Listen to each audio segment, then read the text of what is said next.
이렇게 자외선을 과도하게 쬐다 보면 피부 노화뿐 아니라 너무 심한 경우에는 피부암까지도 유발하고 선크림에는 트러블을 유발시킬 수 있는 여러 가지 화학적인 성분이 들어가기 때문에 당연히 피부에는 안 좋은 영향을 줄 수밖에 없습니다. 트러블이 너무 심하다 하시면 그 선크림 안에 있는 성분이 피부 알러지 반응을 일으키기 때문에 어떤 성분이 나에게 안 맞는 건지 파악하시고 그런 성분이 없는 선크림을 고르셔서 발라주는 게 중요합니다. 안녕하세요. 주름 잡는 닥터온 윤성훈입니다. 우리의 피부 노화를 촉진시키는 주범 바로 자외선이죠. 이 자외선을 차단하기 위해서 외출할 때마다 선크림을 꼼꼼히 바르시는 분들 많으실 텐데요. 예전에 선크림이 없었을 때는 다들 다 그냥 자외선을 쬐고 다녔다 보니 예전 30대 사진과 지금 30대 사진을 비교해보면 피부도 그렇고 노화 진행 속도가 엄청나게 차이 난다는 걸 알 수 있습니다. 지금 50대의 모습이 과거의 30대 모습과 비슷하죠? 이렇게 자외선을 과도하게 쬐다 보면 피부 노화뿐 아니라 너무 심한 경우에는 피부암까지도 유발하고 기비나 잡티 그리고 검버섯까지 이런 각종 색소 질환들이 생기게 됩니다. 그래서 이런 자외선을 막기 위해서 만들어진 게 바로 선크림이죠. 그런데 생각해보면 자외선이 이렇게 강한데 선크림을 대충 만든다고 해서 이 강한 자외선을 다 막아낼 수 있을까요? 강한 자외선을 막기 위해서는 아무래도 성분들도 자극적이고 민감한 화학 성분들로 만들어질 수밖에 없습니다. 그래서 선크림을 발랐는데 피부 트러블이 났다, 피부가 민감해졌다 이런 분들이 이유가 바로 선크림의 강한 성분이 여러분의 피부 타입과 맞지 않기 때문에 생기는 겁니다. 모든 화장품에는 목적이 있듯이 수분크림은 수분을 보충해주고 재생크림은 피부 재생을 도와주고 선크림의 목적은 자외선만 차단시키는 것이기 때문에 보습도 되면서 자외선 차단도 되는 선크림이다, 이런 선크림은 본 적은 없습니다. 오직 자외선 차단이 목적이에요. 그렇다 보니 선크림에는 트러블을 유발시킬 수 있는 여러 가지 화학적인 성분이 들어가기 때문에 당연히 피부에는 안 좋은 영향을 줄 수밖에 없습니다. 그렇다면 이렇게 안 좋은 성분이 들어간 선크림을 왜 사용해야 되냐? 이유는 하나죠.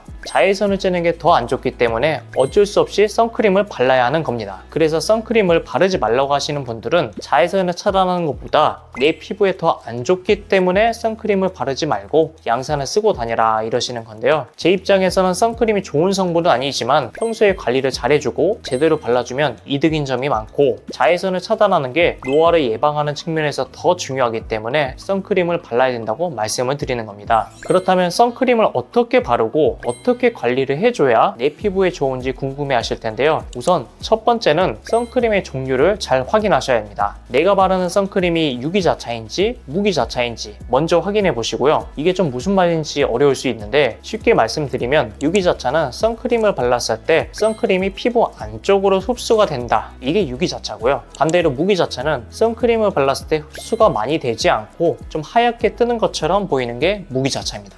그래서 대부분의 트러블을 유발하는 선크림의 종류를 보면 유기자차 종류가 좀 더 많긴 합니다. 아무래도 피부 안쪽으로 흡수를 시키는 거다 보니 트러블이 더 잘 생기겠죠. 그래서 내가 바르는 선크림이 유기자차인데 평소에 트러블이 자주 나고 내 피부 타입이 건성 피부라면 무기자차로 바꿔주는 것도 또 하나의 방법이 될 수 있습니다. 지성 피부의 경우에는 무기자차 선크림을 발랐을 때 피부 안쪽이 흡수가 되는 것이 아니다 보니 모공이 막히는 경우가 생길 수 있거든요. 안 그래도 피부에 유분기가 많고 피지 분비가 많은데 모공이 막히면 여드름이 더 생기거나 피부 트러블이 생길 수가 있겠죠. 그래서 지성 피부이신 분들은 반대로 지금 쓰는 화장품이 무기자차인데 트러블이 많이 생긴다면 유기자차로 바꿔주는 것도 또 하나의 방법이 될 수 있습니다. 그리고 선크림을 제대로 바르는 두 번째 방법은요, 선크림을 한 번에 많이 바르시는 것보다 이중 코팅을 한다는 느낌으로 얇게 두 번 발라주는 것이 훨씬 더 좋습니다. 우리가 한 번 선크림을 바르면 어떤 부분은 흡수가 돼서 빈 공간이 생기게 되거든요. 그때 빠르게 한 번 더 선크림을 발라주면 자외선 차단막이 두 겹으로 생기기 때문에 자외선을 차단하는 효과가 더 커질 수밖에 없겠죠. 그리고 선크림은 외출하기 전 30분 전에 발라야 효과를 보실 수 있으니 나가기 전에 미리 바르시는 게 좋습니다. 그리고 마지막 선크림을 제대로 바르는 세 번째 방법은요, 선크림을 바르지 않는 겁니다. 아니 선크림을 제대로 바르는 방법이라고 해놓고 바르지 않는 게 무슨 소리냐 하고 그렇게 생각하실 수도 있을 텐데요. 여러분의 몸 상태 컨디션이 매일 달라지고 좋을 때는 좋다가도 한 번씩 컨디션이 연달아 안 좋은 상태일 때도 있으실 거예요. 그것처럼 피부 컨디션도 환절기나 혹은 잠을 제대로 못 자거나 스트레스가 많아서 피부 상태가 안 좋을 때가 한 번씩 생깁니다. 이럴 때 내 피부에 무언가를 더해서 자극을 주거나 피부가 싫어하는 행동을 한다면 피부가 싹 뒤집어지는 거예요. 나는 평소처럼 지냈는데 갑자기 피부가 뒤집어졌다? 이런 경우가 대부분입니다. 그래서 이때는 내 피부를 쉬게 해줘야 됩니다. 뭔가를 더 하려고 하지 말고 잠도 푹 많이 주무시고 화장도 당분간 하지 말고 피부가 숨쉴 구멍도 좀 만들어주고 충분히 쉬어주면서 피부를 회복시키는 쪽으로 포커스를 두셔야 합니다. 그래서 회복기에는 밖에 외출할 일이 있으시면 양산 쓰시고요. 카페 같은 데 가서 창 쪽에 있지 말고 되도록 햇빛이 많이 없는 곳으로 가시면서 자외선을 최대한 피해주시고 피부가 다시 어느 정도 회복이 되었을 때 그때 이제 다시 화장을 하시고 선크림도 발라주시면 확실히 전보다 트러블이 덜한 것을 느낄 수 있을 겁니다. 그래서 만약 나는 선크림만 바르면 트러블이 너무 심하다 하시면 그 선크림 안에 있는 성분이 피부 알러지 반응을 일으키기 때문에 어떤 성분이 나에게 안 맞는 건지 파악하시고 그런 성분이 없는 선크림을 고르셔서 발라주는 게 중요합니다. 자, 오늘 이렇게 선크림을 제대로 바르는 법에 대해서 말씀드렸는데요. 노화를 유발시키는 자외선도 차단시켜야 하고 화학 성분이 강한 선크림으로부터 피부 트러블도 최소화해야 되다 보니 두 가지를 동시에 케어해야 하는 건데요. 내 피부에 잘 맞는 선크림만 찾으신다면 충분히 트러블 없이 자외선을 잘 차단하실 수가 있고 한 번씩은 선크림 없이 양산을 쓰거나 실내에만 있거나 이런 물리적인 방법을 통해 자외선을 최소화하신다면 충분히 피부 관리를 잘 하실 수 있을 겁니다. 오늘 영상 보시고 여러분 주변에 선크림에 대해 잘 모를 것 같은 친구라든지 가족이라든지 지인분에게 이 영상을 공유해 주시면 그분들에게도 굉장히 큰 도움이 되실 겁니다. 그리고 선크림 바르는 것이 결국 하얘지기 위함이기 때문에 피부에 좋은 가성비 영양제 영상을 오른쪽 위에 참고해 주시면 됩니다. 추가적으로 궁금하신 점이 있으시면 댓글 남겨주시고요. 지금까지 잠실세네 리프어번 대표원장 윤성훈이었습니다. 감사합니다.